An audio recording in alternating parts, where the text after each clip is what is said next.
অবশেষে পশ্চিমবঙ্গে বিধবা ভাতা, বার্ধক্য ভাতা, প্রতিবন্ধী ভাতা নিয়ে বিরাট আপডেট। বড় খুশির খবর, বাড়তে চলেছে এই ভাতা। আমার আগের বিধবা ভাতা, প্রতিবন্ধী ভাতা, বার্ধক্য ভাতা নিয়ে যে ভিডিওটি দিয়েছি সেখানে তোমরা অনেকেই কমেন্ট করেছো যে জুলাই মাসে কেন 1000 টাকা দেওয়া হলো, যে 1500 টাকা দেওয়ার কথা ছিল সেটা আমরা কবে থেকে পাবো। তো বন্ধুরা, তোমাদের জন্য আজকের এই ভিডিওটি খুবই গুরুত্বপূর্ণ তোমাদের কাছে। আজকের ভিডিওটি তোমরা জানবে বিধবা ভাতা, প্রতিবন্ধী ভাতা, বার্ধক্য ভাতা কত টাকা বাড়লো, তা কোন মাস থেকে তোমার অ্যাকাউন্টে ঢুকবে, সরকারি নির্দেশই বা কী আছে, সেই সঙ্গে তোমাকে কিন্তু কিছু শর্ত মানতে হবে। কারা এই বাড়তি টাকাটা পাবে, নতুনরা কি অ্যাপ্লাই করতে পারবে, আজকের ভিডিওতে ডিটেলসে আলোচনা করব। আজকের ভিডিওটা খুবই ইনফরমেটিভ তোমাদের কাছে, তাই ভিডিওটি শুরু থেকে শেষ পর্যন্ত বিনা স্কিপ করে ভালোভাবে দেখবে। ভিডিওটি পছন্দ হলে লাইক করবে আর আমাদের চ্যানেলকে অবশ্যই সাবস্ক্রাইব করো। আমাদের চ্যানেলের নাম অস্মিতা এসডিএ টেক, আমি অভিজিৎ। তো দেখো বন্ধুরা, ডাইরেক্ট টপিকে চলে যাচ্ছি। বিধবা ভাতা, বার্ধক্য ভাতা, প্রতিবন্ধী ভাতা 2026 বিরাট আপডেট।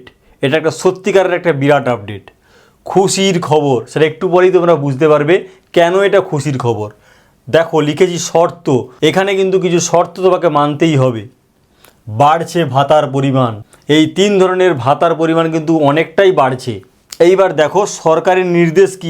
1, এবার থেকে এই 3 ভাতার পরিমাণ বেড়ে 1500 টাকা। বন্ধুরা বুঝতে পেরেছো, যে টাকা দেওয়ার কথা হয়েছিল 1500 টাকা করে, কিন্তু জুলাই মাসে অ্যাকাউন্টে ঢুকেছে 1000 টাকা। সেই জন্য তোমরা আমার আগের ভিডিওতে অনেকে প্রচুর কমেন্ট করেছো যে 1500 টাকা করে কবে পাবো আমরা, কেনই বা অ্যাকাউন্টে 1000 টাকা দিল। তো দেখো ফাইনালি বন্ধুরা, তোমরা কিন্তু এবার থেকে পেয়ে যাবে 1500 টাকা। 2, 1500 টাকা আগস্ট মাস থেকে অ্যাকাউন্টে ঢুকবে। তো বন্ধুরা ক্লিয়ার, আগস্ট মাস থেকে তোমাদের অ্যাকাউন্টে ঢুকবে 1500 টাকা। 1000 টাকার পুরো গল্প এবার থেকে শেষ। কিছু শর্ত মানতে হবে, অর্থাৎ তোমরা যে অ্যাকাউন্টে 1500 টাকা করে পাবে তার জন্য কিন্তু কিছু শর্ত তোমাকে মানতেই হবে। এইবার দেখো শর্তগুলো বলছি। 1, বার্ধক্য ভাতার ন্যূনতম বয়স 60 বছর। ভাতার ন্যূনতম বয়স কিন্তু 60 বছর হতেই হবে। 2, 60 বছরের সামান্য কম হলেও পাবেন না। বুঝতে পারছো বন্ধুরা, হয়তো 60 বছর হতে কয়েকদিন বাকি আছে, সেক্ষেত্রেও কিন্তু পাবে না। 3, প্রতিবন্ধী ভাতার ক্ষেত্রে ন্যূনতম 55 বছর, অর্থাৎ প্রতিবন্ধীদের ক্ষেত্রে সেটা হয়েছে 55 বছর। তাই 55 বছরের থেকে সামান্য কিছু কম থাকলেও তারা কিন্তু এই প্রতিবন্ধী ভাতা আর পাবেই না। 4, কারো জন্ম তারিখ না জানা, না উল্লেখ থাকলে সেক্ষেত্রে হিসাব হবে 1 জুলাই থেকে। অর্থাৎ বন্ধুরা বুঝতেই পারছো, আগের যে সমস্ত ডকুমেন্টগুলো আছে, বিশেষ করে আধার কার্ড বা ভোটার কার্ড, জন্ম বছরটা লেখা থাকে, অনেক ক্ষেত্রে মাস বা ডেট থাকেই না।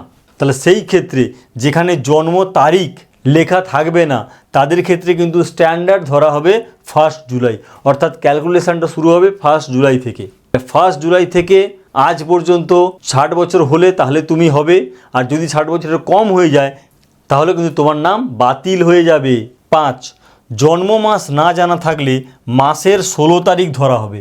বন্ধুরা বুঝতেই পারছো, জন্মদিন যদি মনে না থাকে বা জন্মদিন যদি উল্লেখ না থাকে সেক্ষেত্রে ধরা হবে 1 জুলাই থেকে।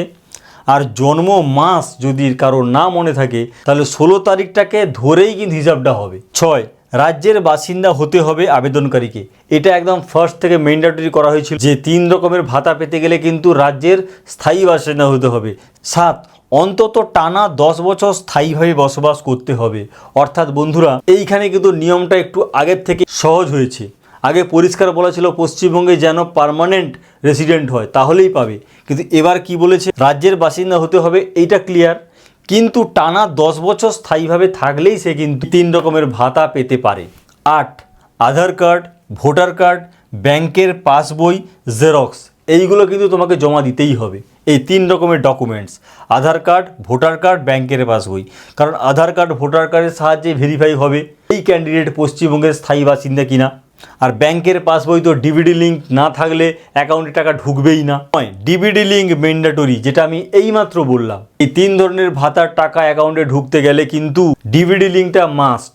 সুতরাং বন্ধুরা ব্যাংকে গিয়ে ডিবিডি লিঙ্কটা একবার দেখে নেবে, যদি ঠিক থাকে হয়ে গেল, আর যদি না ঠিক থাকে তাহলে কিন্তু তুমি অবশ্যই ডিবিডি লিঙ্কটা করিয়ে নেবে। কারা টাকা পাবে, সব থেকে গুরুত্বপূর্ণ যে এই 3 রকম ভাতার টাকাটা কারা পাবে। যাদের স্ট্যাটাস অ্যাপ্রুভড দেখাবে তারাই কেবল পাবে। বন্ধুরা বুঝতেই পেরেছো, যাদের একমাত্র স্ট্যাটাস অ্যাপ্রুভ তারা পাবে। জুলাই মাসে যারা 1000 টাকা করে পেয়েছিল তারা পাবে। নতুনরা কবে আবেদন করবে, এইটা একটা গুরুত্বপূর্ণ টপিক। যা ভাতা পাচ্ছে এগুলো সব আগের অ্যাপ্লিকেশান করলে কি টাকাটা পাবে, বা নতুনরা কবে থেকে পাবে? এখনও রাজ্য সরকারের কোনো নোটিফিকেশান প্রকাশ্যে আসেনি, অর্থাৎ এই মুহূর্তে না। বন্ধুরা বুঝতেই পারছো, নতুনরা কিন্তু এখনও পর্যন্ত আবেদন করার কোনো সুযোগ থাকবে না।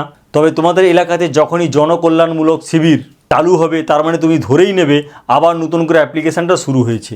তখনই তোমাকে জনকল্যাণ শিবিরে গিয়ে অ্যাপ্লিকেশানটা করে আসতে হবে। আর যদি কোনো আপডেট আসে তা আমি ডেফিনেটলি তোমাদের সঙ্গে শেয়ার করে দেবো। তো বন্ধুরা, তোমাদের যে অনেক কাঙ্ক্ষিত কোশ্চেন ছিল টাকাটা কবে থেকে বাড়বে, তো দেখো ফাইনালি সরকার কিন্তু 1000 টাকা থেকে এবার 1500 টাকা তোমাদের জন্য করেছে।